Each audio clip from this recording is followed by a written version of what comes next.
Site des Mureaux, les Mureaux, ça se situe dans le 78 pour ceux qui savent pas, un peu 40-30 km de Paname. Donc anciennement graffeur, tagueur, danseur, DJ, activiste on va dire du hip-hop depuis 89, 88 tu vois. Enfin, commencé par le graffiti et par le tag à partir de 89 jusqu'à où c'était un peu chaud de faire du feu gras et du tag parce que quand tu te faisais attraper, bon, c'était chaud. Puis entre temps, même avant, je faisais de la danse et tout ça, et puis tout ça un peu associé jusqu'à jusqu'à 96. J'ai arrêté le graffiti, arrêté un peu tout ça, et puis entre temps aussi, j'étais rappeur aussi, parce que moi j'ai commencé, on va dire, dans la musique en tant que rappeur, mais qui était aussi en parallèle avec le graffiti. Donc en tant que rappeur depuis 91. Et puis à partir de, on va dire, la prod, à partir officiellement, à partir de 97, on va dire. 97, 98, je me suis vraiment penché sur la prod.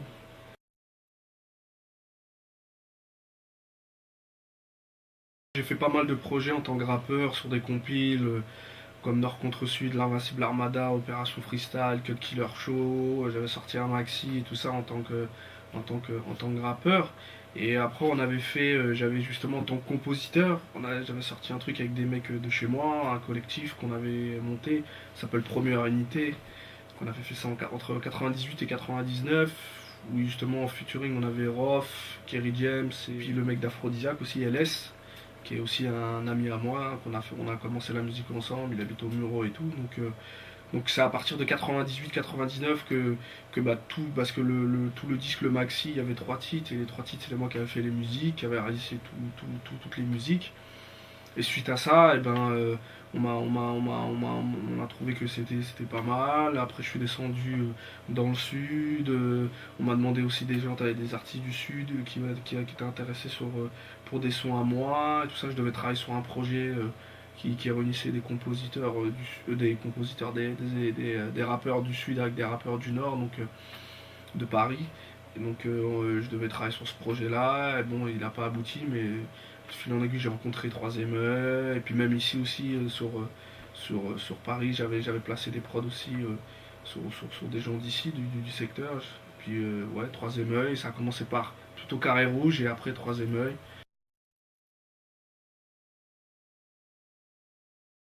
Il y a le MC3000, le PC 2000, sampler, ouais, j'ai un Roland et un SE1 aussi, mes consoles aussi qui fait beaucoup pour le grain.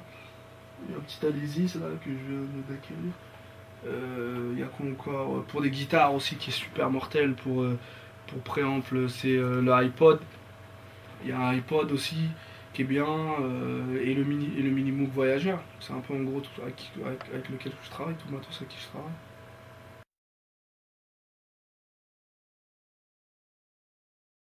Moi je compose, je sample, je compose, je peux sampler et composer dessus, rejouer des samples aussi pareil, et tu vois, je suis pas que sample ou que compo, donc j'aime bien des fois associer les deux ou faire que de la compo, mais du sample tout seul, non, j'aime bien prendre un sample par exemple et puis de l'habiller, comme des fois j'aime bien que composer et puis faire les arrangements qu'il faut.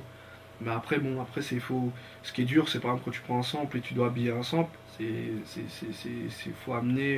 pas l'habiller n'importe comment dans les arrangements, parce qu'un sample, ça peut être une boucle, ça peut être un truc, mais tu as des instruments qui sont dessus, donc c'est voir tout le type d'instruments, si c'est de l'orchestration, quel type d'orchestration il y a dedans, et toi, quel arrangement tu peux amener en plus, parce que tu peux amener des arrangements qui peuvent justement enterrer ton sample, et tout ça, comme on va dire, c'est une mélodie dans un espace musical réduit, des fois, tu vois. Donc c'est dans cet espace musical réduit que tu dois le faire évoluer. Et ça, c'est un peu dur. Après, c'est le choix des samples aussi, tu vois.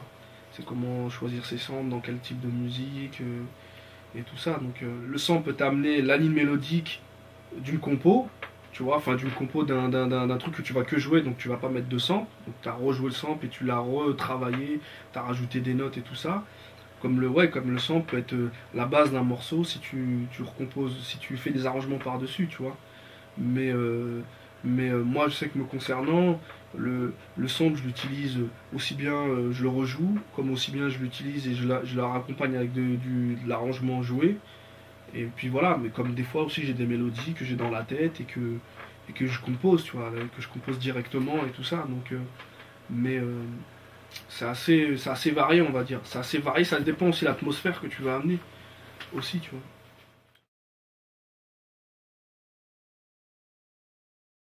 Moi déjà comment je travaille déjà bon par exemple comme Rof qu'on se connaît depuis 96 justement parce qu'il tournait avec Express D tout ça Ideal J tout ça on était un peu dans tout le truc.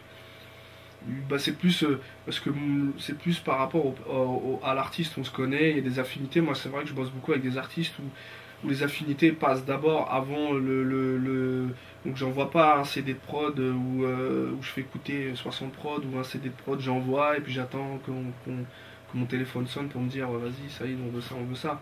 En général je bosse beaucoup plus avec affinité parce que je rencontre les gens avant, on discute, leur univers me correspond à moi comme aussi ma manière de penser correspond à la leur aussi dans la musique, dans le hip-hop aussi en général.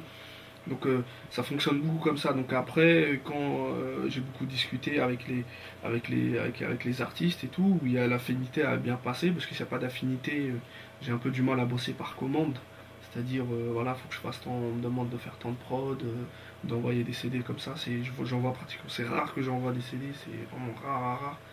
Et donc voilà, après dans l'état d'esprit, dans la manière de penser, et puis après moi je vois à peu près leur sensibilité sur ce qu'ils kiffent dans les sons et tout ça, et donc j'essaie d'amener des trucs qui collent un peu à leur image, à leur état d'esprit. Comme aussi je peux proposer des trucs, je me dis bon, on sait jamais, peut-être c'est un truc qui est pas, peut-être pas qui est un peu hors cadre de leur atmosphère à eux ou de leur truc, on peut essayer quelque chose. Donc aussi je peux leur proposer. C'est pour ça que le rapport d'affinité est primordial avec les artistes me concernant, comme ça me permet de faire ce travail de fond du début à la fin et le faire vraiment bien. Ok, t'as pris un son, bon, il y a une base, une structure de son, tu commences à tes maquettes, bon, je viens aux maquettes, tac, voilà le thème que tu vas développer. Ok, donc après, je peux repartir avec les voix, bah, ça, comme ça permet de moi, la musique, de la scénariser en fonction de ce qu'il a fait dans les séquences, dans les trucs.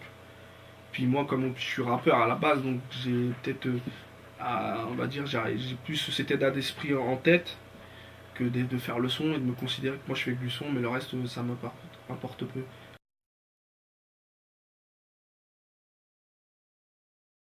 Par exemple, déjà, on va dire, côté Dr. Dre, c'est Chronique 2001. Pas le Chronique l'autre, mais Chronique 2001. Ça, pour moi, c'est ma référence, que ce soit dans le mix, que ce soit dans le son, dans les arrangements, dans ce qui est travaillé. Enfin, laisse tomber, c'est du lourd, ça fait mal à la tête. Et le mix, c'est ça. Côté Avox, c'est les deux premiers albums de Mobb Deep et tout ça. C'est tous ces albums-là. Premier, c'est les albums de Gangstar. Pete Rock, c'est les Das FX, les Survivor. Il y a tout ça, tu vois. C'est ces albums-là aussi que je conseille. Puis Pete Rock aussi. Pete Rock c'est un smooth. Donc ça aussi, c'est vraiment les albums de référence en termes de son. Tu vois, Pete Rock c'était les samples filtrés, c'était l'époque des samples où tu mettais tout filtré, tout ça. Premier, il est venu avec aussi des boucles, mais aussi les découpes. Lui, c'était découpeur. Tu vois, pour moi, c'est lui qui a amené tout ce qui est découpage. Puis Avoc, le côté sombre, le côté on sample tout et n'importe quoi, tu vois. Que j'aime bien, que d'autres faisaient moins, mais lui, c'est plus marqué, ou le truc vraiment très hardcore, très sombre. Puis Dre, c'est la compo et le sample, la compo aussi, mélanger les deux, pousser la compo, et puis la Chronique 2001, Je te fais mal aux oreilles jusqu'à siffle, le travail du grain, le travail de tout ça, tu vois. De travailler que de la compo, mais de le faire jouer comme un sample, mais d'amener un grain super large. Et puis voilà, après, c'est bon, c'est mes références que je conseille.